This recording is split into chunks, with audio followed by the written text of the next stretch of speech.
नमस्कार. पुन्हा एकदा ती गोष्ट सांगावी वाटते. ती गोष्ट आहे गावातल्या एका नाऱ्याची, ज्यावरून शुभबोल नाऱ्या ही म्हण तयार झाली. नाऱ्याची गोष्ट अशी आहे की या नाऱ्याला अशुभ आणि अभद्र बोलण्याची सवय असते. सगळं गाव या नाऱ्याला वैतागलेलं असतं. कुठल्याही चांगल्या कार्यक्रमाची सुरुवात करायची म्हटलं की नाऱ्या अभद्र बोलून पचकणारच. काहीतरी असं करणार की ज्याद्वारे त्या गावातील लोकांना या कामात यश मिळेल की नाही अशी शंका वाटावी. गाव त्याला टाळू लागलं. कधीच कुठेच याला नाऱ्याला सहभागी करून घेत नव्हते. झालं असं की गावच्या एका प्रमुखाचं मुलाचं लग्न ठरलं. आता मुलाचं लग्न म्हणजे गावाबाहेरच असणार, नवरीच्या घरी असणार, नवरीच्या दारी मांडव टाकण्याची पद्धत म्हणून. पाटलांनी नाऱ्याला सोबत घ्यायचं नाही ठरवलं, कारण नाऱ्या चांगल्या कार्यक्रमात घाणच करतो. सगळं गाव जाणार आणि एकटा नाऱ्या गावात राहणार. नाऱ्या पाटलाच्या घरी जातो आणि म्हणतो, पाटील मला एकट्याला का ठेवलं? पाटील म्हणतात, नाऱ्या तुझा स्वभाव तू बघ. तुझा स्वभाव बघून तुला कोण नेईल का? बर तू जे बोलतोस त्यामुळं त्या कार्यक्रमाच्या लोकांना बरं वाटेल का? नाही, तुला नेणार नाही. नाऱ्या म्हणतो, पाटील असं नका करू. मी काही करत नाही, मी बोलत नाही, मी तोंड शिवून राहतो. पाटील म्हणले, नाही बाबा, जमतच नाही, तुला नेणारच नाही. शेवटी नाऱ्या पाटलाचे पाय धरतो आणि पाटलाला म्हणतो, पाटील पिंडा एवढा भात खातो, मुडद्यावनी पडून राहतो, तिकडं मांडवाला आग लागो, नाही नवरी रांड कोणाचा हात धरून पळून जाओ, मला काय करायचंय? मी काही बोलत नाही. आता काय राहिलं शिल्लक बोलायचं? नाऱ्या काय राहिलं शिल्लक? अशी नाऱ्या नावाची माणसं ना, म्हणजे नाऱ्या नावाची म्हणण्यापेक्षा नाऱ्या स्वभावाची माणसं गावोगावी असतात. चांगल्या कामात काहीतरी अडचण आणायचीच हा यांचा स्वभाव असतो. चांगलं बोलायचंच नाही, चांगलं बघवत नाही, अशा स्वरूपाची ही माणसं. आता बघा ना, आपल्याकडं सेंट्रल विस्टाचा प्रोजेक्ट खूप जोरदारपणे सुरू आहे. पण या सेंट्रल विस्टाच्या प्रोजेक्टमध्ये काहीतरी करून आडकाठी आणायची हा धंदा ठरलेला. म्हणजे प्रोजेक्ट खरं तर सुरुवातच झाला यांच्या काळात, त्याचे विचार मांडले गेले यांच्या काळात. म्हणजे ज्या वेळेला देशाचे पंतप्रधान पी.व्ही. नरसिंह राव होते आणि लोकसभेचे अध्यक्ष म्हणून शिवराज पाटील चाकूरकर काम करत होते, त्यावेळेला 30 वर्षानंतर संसदेचं संख्याबळ वाढणार आहे, नवी संसद बांधायला हवी असा विचार मांडण्यात आला होता. हे मी सांगत नाहीये, हे गुलाम नबी आझाद स्वतः सांगतायत आणि त्याचा पुरावा म्हणून आजही ते लोकसभेचे अध्यक्ष शिवराज पाटील चाकूरकर हयात आहेत. गुलाम नबी आझाद काय म्हणतायत ते बघा. नरसिंहराव जी प्रधानमंत्री जी थे और शिवराज पाटिल जी स्पीकर थे और मैं पार्लियामेंट्री अफेयर्स मिनिस्टर था. तो शिवराज जी ने एक दफ़ा मुझे अपने कमरे में बुलाया, स्पीकर के, कहा देखें 2026 से पहले नया पार्लियामेंट और बड़ा पार्लियामेंट बनना चाहिए, क्योंकि 2026 तक अंकुश लगा है कि पार्लियामेंट की सीटें बढ़ाई नहीं जा सकती. आज का उस वक़्त का जो पार्लियामेंट है वो सिर्फ उतने ही एमपीज़ के लिए है जितने उस वक़्त थे. मैंने प्रधानमंत्री जी से भी बात की, उन्होंने कहा अच्छा ये बात तो ठीक है. एनपीएम ने कहा अभी तो बहुत 30 साल हैं, अभी से काहे को सोचते हैं. हमने कहा सोचने में क्या, अभी अगर शुरुआत करेंगे तो बनने में भी तो 8-10 साल लगेंगे. और पहले तो कहा नहीं, फिर भी 8-10 साल पहले ही बनेगा, फिर भी तो अभी 20-30 साल है. ऐकलं म्हणजे गुलाम नबी आझादांच्या म्हणण्यानुसार चाकूरकरांनी ज्या विषयाची सुरुवात केली, पुढे काँग्रेसच्याच काळात ज्याला बांधकाम करायला सुरुवात करायचं ठरलं, पण मुळात तो प्रोजेक्ट पूर्ण केला तो मोदींनी वेगवान पद्धतीनं. आता या प्रोजेक्टच्या मध्येही मोदी करतायत म्हणून किती वेळा अलकाठी आणली गेली. म्हणजे त्याला विरोध बाहेर केला गेला, त्याला विरोध न्यायालयात केला गेला, त्याला विरोध संसदेत केला गेला, पण सगळ्याच ठिकाणचे विरोध फालतू होते हे सिद्ध झालं, अगदी सिद्ध झालं. आणि तरीही दिमाखात देशाची नवी संसद उभी राहिली, जी आवश्यक होती, जी गरजेची होती. पण यांचा विरोध करणं मात्र कमी झालं नाही. एक माणूस गाठला, त्याला सर्वोच्च न्यायालयात अपील करायला लावलं आणि मागणी काय करावी, मागणी ही केली की त्याचं उद्घाटन कोण केलं पाहिजे. म्हणजे आधी करूच नका, गरज आहे का, एवढे खर्च कशाला करायचे, यात मोदीचा काय फायदा, मोदी अजून काय नवीन लफडं करणार आहे. म्हणजे मोदींनी काहीही केलं तरी ते वाईटच आहे हे म्हणण्याची सवय लागून गेली आहे. म्हणजे सासूला सुनेचं आणि सुनेला सासूचं काहीही केलेलं जसं वाईट दिसतं ना, तसं झालंय काँग्रेसचं. मोदी काहीही करत वाईटच करतायत हा समज पसरवला जातो. सगळ्या याचिका धुडकावून लावल्या,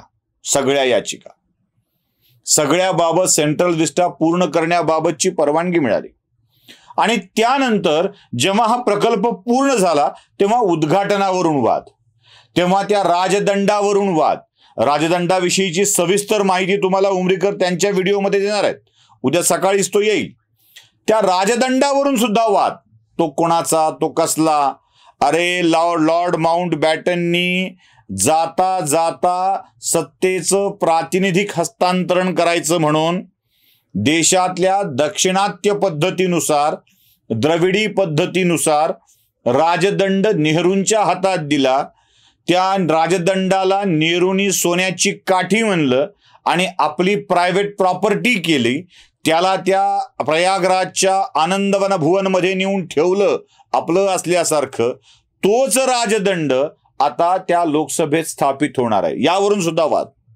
न्यायालयात याचिका, उद्घाटन कोण केलं पाहिजे, हे उद्घाटन राष्ट्रपतींनी करावं, मोदींनी नाही. कारण मोदींचे हात लागले तर मोदींचं नाव लागेल, आणि मोदींचं नाव लागलं तर अजून काय काय होईल, फार वाईट वाटेल. काही जण तर म्हणले मी संसदेत जाणार नाही. अरे तुला नेतंय कोण? जिथं जायला सांगितलं बाबा तिथं कधी गेला नाही. त्याला मुख्यमंत्री केलं, मंत्रालयात 2दाच गेला, पुन्हा कधीच नाही. त्यांना विधान परिषद सदस्य केलं, ते विधान परिषदेत घंटाभरासाठी तोंड दाखवायला जातात, काहीतरी असंच बोलून येतात आणि म्हणे मी संसदेत जाणार नाही. संसदेत जायला राज्यसभा किंवा लोकसभा या सभागृहाचा सदस्य व्हावं लागतं. नेणार कोण? जाणार नाही हे ठीक आहे, नेणार कोण हे तरी कळलं पाहिजे. आणि जाणार कसं हा भाग वेगळा. जाऊ दे, काही लोकांच्या विषयात बोलायला नको आहे. न्यायालयानं अशी काही चपराक मारली आहे ना या निकालामध्ये, अशी काही चपराक मारली आहे. न्यायालय म्हणालं नशीब समजा, आमचे उपकार माना, कृतज्ञ रहा हा शब्द आहे, की मी तुम्हाला कॉस्ट नाही लावत आहे. तुम्ही अशा याचिका का करता, त्याची कारणं आम्हाला ठाऊक आहेत, तुमचे हेतू आम्हाला ठाऊक आहेत. आणि अशा याचिकांना एंटरटेन करणं मुळातच चुकीचं होईल. त्यामुळं कॉस्ट लावत नाही, हे नशीब समजा असं सांगितलं. पिटिशनर किती हुशार बघा. त्याने सांगितलं की माय लॉर्ड, मी वापस घेतो पिटिशन. आता वापस घेतली की काय होणार?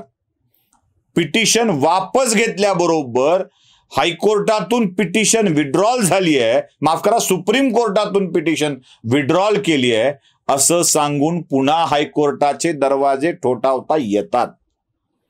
जर सुप्रीम कोर्टाने पिटिशन बाजूला काढून टाकली, फेकून दिली, रिजेक्ट केली, तर मग मात्र हायकोर्टात जाता येत नाही. कारण सुप्रीम कोर्टाने रिजेक्ट केलेलं हायकोर्ट कसं स्वीकारेल. म्हणून त्यांनी सांगितलं की आम्ही वापस घ्यायला तयार आहोत. तुषार मेहता, सॉलिसिटर जनरल हुशार, त्यांनी सांगितलं की माय लॉर्ड, यांना जर आपण पिटिशन मागं घेण्याची परवानगी दिली तर ते हायकोर्टात जातील आणि ते न्यायसंगत होणार नाही, हा न्याय होणार नाही. म्हणून त्यांना मागं घेण्याची परवानगी देऊ नये.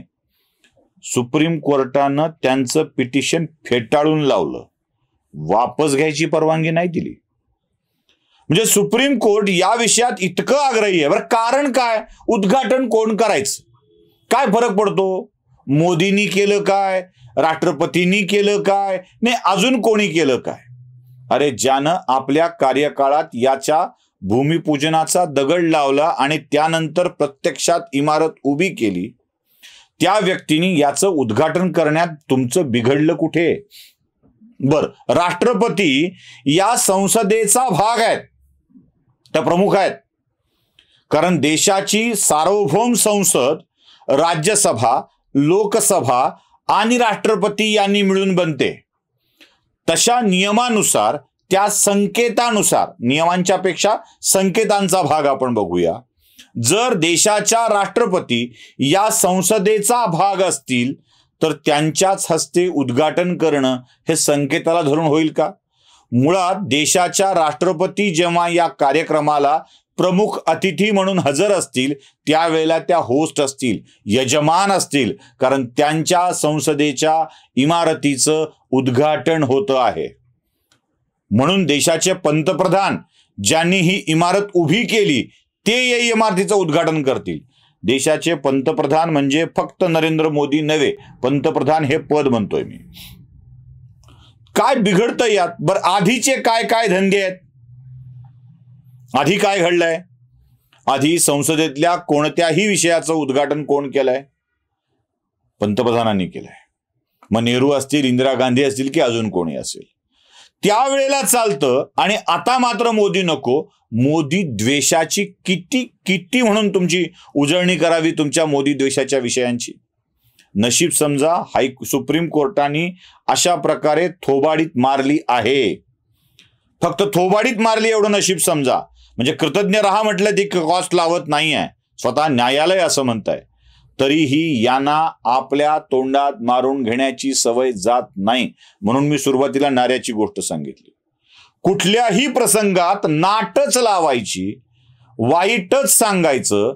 मग अशा वेळी ही माणसं आली काय, नाही आली काय, फारसा फरक पडत नसतो.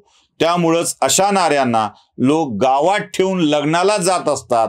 आणि नाऱ्या म्हणतो मी लग्नात जाणारच नाही, कारण कळलेलं असतं त्याला कुणी नेणार नाही. जाणार नाही हे ठीक आहे नारोबा, पण तुम्हाला नेणार कोण हाच प्रश्न आमच्या समोर आहे. तुम्हालाही हाच प्रश्न पडला असेल तर कमेंट बॉक्समध्ये कळवा. लाईक, शेअर, सबस्क्राईब करायला विसरू नका. धन्यवाद.